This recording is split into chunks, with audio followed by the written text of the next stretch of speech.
Good morning, good afternoon, good evening, wherever you are, however you're listening. Thank you for joining me for another video. As always, a free way you can support this channel is hit up that like button, subscribe to the channel, leave a comment in the comment section for the algorithm. I have some interesting things to discuss today. Oh my goodness, we got played. That's all you need to know. We got played. Not that we got played, but there were larger forces at work. And when I say larger forces, I mean very, very large forces at work. And so overnight into this morning, I've been just trying to put the pieces together. What happened?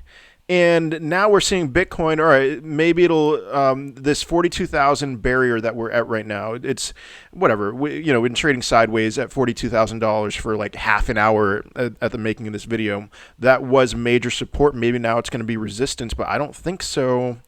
I think maybe we are going to continue to move higher. And I'm going to explain to you why I think so. And so I made a TikTok just before making this video about basically what China did. It's like I'm not going to mention the name China on TikTok for obvious reasons, but I'll gladly mention it on YouTube. China did something. They just did something. And so, all right, let's think through the mind of the Chinese government, which is playing chess, and the United States government is playing checkers, and China won. I mean, what do you want me to say? You know, I'm not a big fan of China, but China won, and they're continuing to win.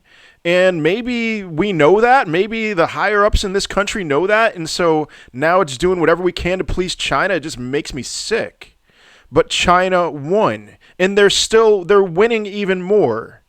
It's like the stuff that they're doing. Like if I was the president right now, I would probably go down as the greatest president in the United States history. I would save the country. If I had the power to do this, I would be like, hey, we need to load up on Bitcoin and Ethereum and do whatever we can, buy trillions of dollars worth. Not trillions. That would just blow up the market cap. But I mean, I wouldn't even care about blowing up the market cap. I'm probably being naive anyway. But this is what China's doing right now. They are winning the game, and the reason why is because they see what us simple people can see with crypto. And so here's what they did. They wanted to buy cheap Bitcoin and Ethereum and probably some other ones as well. They wanted to buy cheap crypto.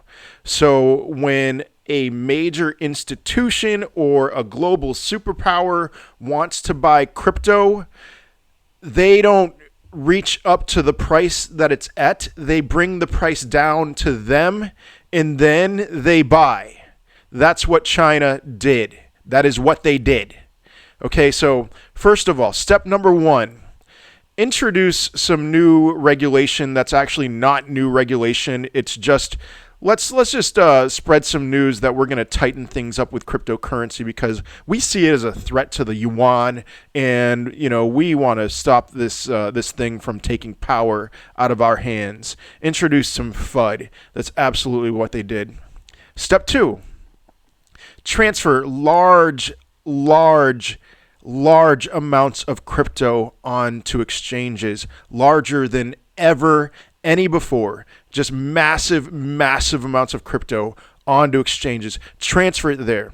Freak people out, assuming that you are going to sell, and then don't sell, but that'll do the damage. Just transferring that kind of crypto onto an exchange will do the damage, will cause some kind of panic, a panic sell, so that retail investors, they see the price go down and they're like, I got to get out of this. This is crashing. Capitulation.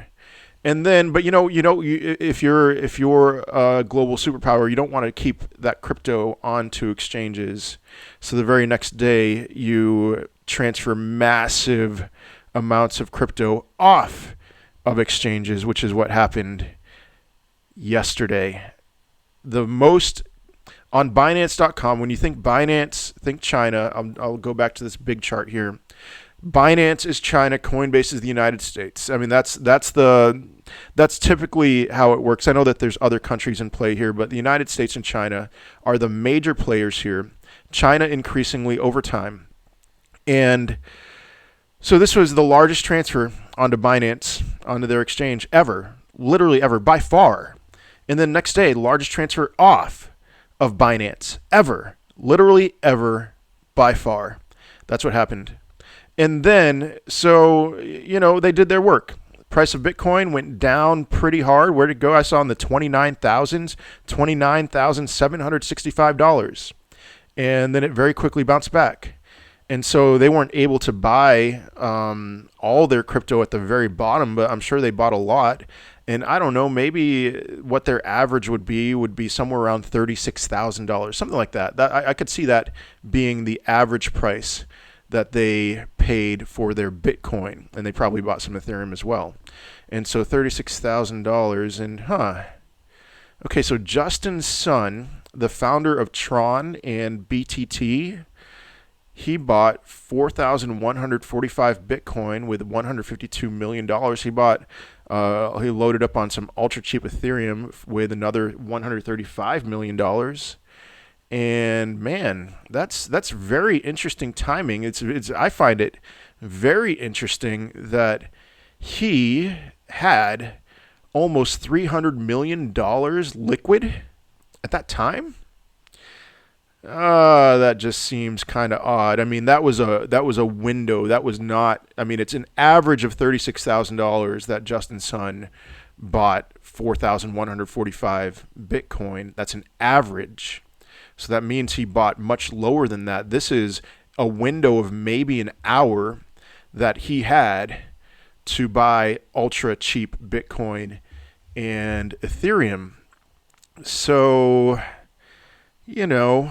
I don't know. Maybe he had some kind of insider tip. I'm just playing around with some things. No, guys, this is what happened. Okay, China dragged the price down, and then they loaded up. So this is going to continue to happen throughout history. This is just how it works. This is the world that we live in. That not only, China, United States would have the greatest effect on cryptocurrency prices as of right now. And institutions certainly have some effect, but we are at their mercy. And so you see something in a bull run like we're in right now, something like this, don't panic, because that probably means that major players are at work to load up on cheap crypto. And, if you want to see some further, I would just read a 4chan post. If I just read a 4chan post, I would think that whatever, that was just kind of a one-off thing. But I'm seeing these pieces in place here, and I'm thinking, no, this actually happened, and this is actually confirmation that this happened. And so if you're not looking at my screen, I'm just going to read this here. A 4chan post posted Tuesday night at 8:06 p.m., which when Bitcoin was at $42,000, it was flirting with that $42,000 floor, and it hadn't broken through yet, that floor.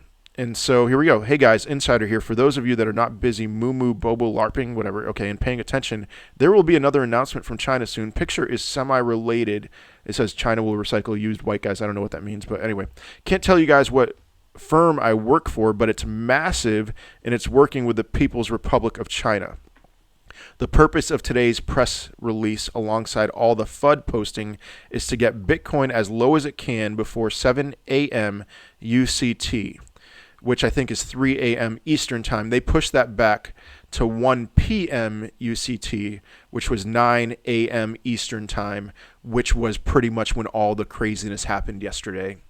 First, there will be a coordinated sell-off to drop the prices below a certain threshold and liquidate one certain stakeholder. Can't outright say who he is, but he bought a lot at the dip he was partially responsible for. Once liquidated, the plan is to buy up all the reserves and essentially leave him bankrupted. And there's circulating reports that China straight up just bought lots of crypto. If you guys want to get rich, grab some coffee and watch for the big dip. Once it happens, things are going to get green really fast. We project 70K. That is all. So I think that's what happened. If this was alone, if this information was a solitary piece of information that I was processing, I would probably just discredit it. But I don't think so. I think that China just got to work, and this isn't market manipulation. This is markets, okay? So it happens, and this is the world that we are living in now. The bigger cryptocurrency becomes as an asset. It's a $2 trillion market cap right now, probably a little lower than that right now at this moment. But the bigger this gets, the harder it is going to be for even China to be able to do something like this. So I hope you bought the dip. What's next? We are, because of all the craziness that just happened, we are in a position where we lined up really well with both the 2017 and the 2013 cycles. So I'm going to talk about this, and then I will be done. I'm going to look at it according to the pi cycle here, which I'll bring up another time. This is a very interesting metric. I would definitely recommend taking a look at it. It pretty much called the local top of 64,900. And so here we go, 2013. On April 9th of 2013, Bitcoin topped out at about $230. And then it crashed pretty hard, which didn't happen, when Bitcoin topped out at $64,000. It didn't, this was a week later. It was down to $60. But then, rose and then went back down to $66 on July 6th. So April 13th to July 6th, about 3 months of kind of bearishness before this massive pump up to $1,300. Yesterday at this time, this is what I thought was going to happen. That Bitcoin topped out at $64,000, went all the way down to $29,000. That it was kind of like a double peak, and then just the next couple months that we would see a lot of bearishness. That Bitcoin would get down to somewhere in the 20s, maybe even below 20, which would just be insane to me. And that would just be a fake out before shooting up to $200,000 or something like that, in my opinion. Now that I've kind of seen these forces at work, it seems to me like we're matching up with the 2017 cycle, which had one distinct blow-off top. And when will that be? I do think that we're going to start climbing back. That maybe that 4chan post is right. $70,000 is in place soon. It's I'll believe it when I see it, more so. But that we're going to continue to climb, and then throughout, at some point at the end of this year, we will top out around $200,000. Maybe a little lower, maybe even higher. I know there's people who think it's going to go to 300,000. We'll see. So this is my guess. It's my guess. This could be a fake out. What we're looking at right now, the $42,000 Bitcoin, it's great to see after being at $29,000. This could absolutely be a fake out. And yeah, maybe we are looking more like 2013. And so we're going to go down even further. Whatever the case, the end result is absolutely glorious. Okay, so don't miss the forest for the trees for the whatever. I don't know that saying. I don't even know why I just brought that up right now. But buckle up. It's whatever happens next. It's going to be a wild ride. Okay, so I hope you enjoyed. I thank you for your time. I hope you have a great rest of your week. Peace.